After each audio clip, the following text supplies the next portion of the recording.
எல்லாருக்கும் வணக்கம். சூப்பரான புல்லட் ரைஸில் செஞ்ச வெஜிடபிள் பிரியாணி எப்படி செய்கிறதுன்னு பார்க்கலாமா? இதுக்கு ஒரு கிளாஸ் புல்லட் அரிசி வந்து 3 to 4 டைம்ஸ் வாஷ் பண்ணிவிட்டு ஒரு 20 மினிட்ஸ் ஊற வச்சுக்கலாம். இப்போ ஒரு குக்கரில் 1 spoon oil, 1 spoon butter or ghee சேர்த்துட்டு whole spices biryani spices add பண்ணிவிட்டு ஒரு பெரிய வெங்காயத்தை நல்லா வதக்கிக்கலாம். கோல்டன் ப்ரௌன் கலர் ஆனதுக்கப்புறம் 1 ஸ்பூன் அளவுக்கு காஷ்மீரி சில்லி பவுடர் நான் சேர்த்துருக்கேன்.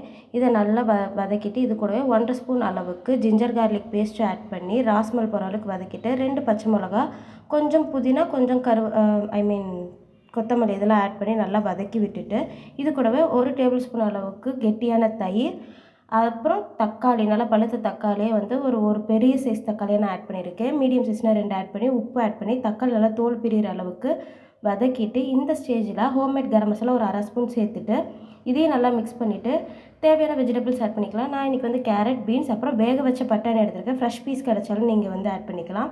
இப்போ காய் வேகிறதுக்கு ஒரு 1/2 கிளாஸ் மட்டும் பட்டாணி வேக வச்ச தண்ணி ஊற்றி காய் வந்து 3/4 பதம் வெந்ததுக்கப்புறம் 1 கிளாஸ் அரிசிக்கு நான் 2 கிளாஸ் தண்ணி எடுத்துக்கிறேன். என்னோடய அரிசி வந்து கொஞ்சம் பழைய அரிசியாக பார்த்து எடுத்தனால 2 கிளாஸ் எடுத்துகிட்டு இப்போ வந்து தண்ணி கொதி வந்தோடனே உப்பு செக் பண்ணிவிட்டு நம்ம ஊற வச்ச ரைஸை ஆட் பண்ணி அரிசியும் தண்ணி லெவல் ஆனதுக்கப்புறம் ஒரு 10லேருந்து 15 நிமிஷம் லோ ஃப்ளேம்லேயே வச்சு எடுத்திங்கன்னா சூப்பரான வெஜிடபிள் பிரியாணி உதிரியாக நல்லா டேஸ்ட்டாக ரெடி ஆகிடுச்சு. மறக்காமல் ட்ரை பண்ணி பார்த்துட்டு எப்படி இருந்திருக்குன்னு சொல்லுங்கள். சேனலை மறக்காமல் சப்ஸ்கிரைப் பண்ணிவிடுங்க. தேங்க்யூ.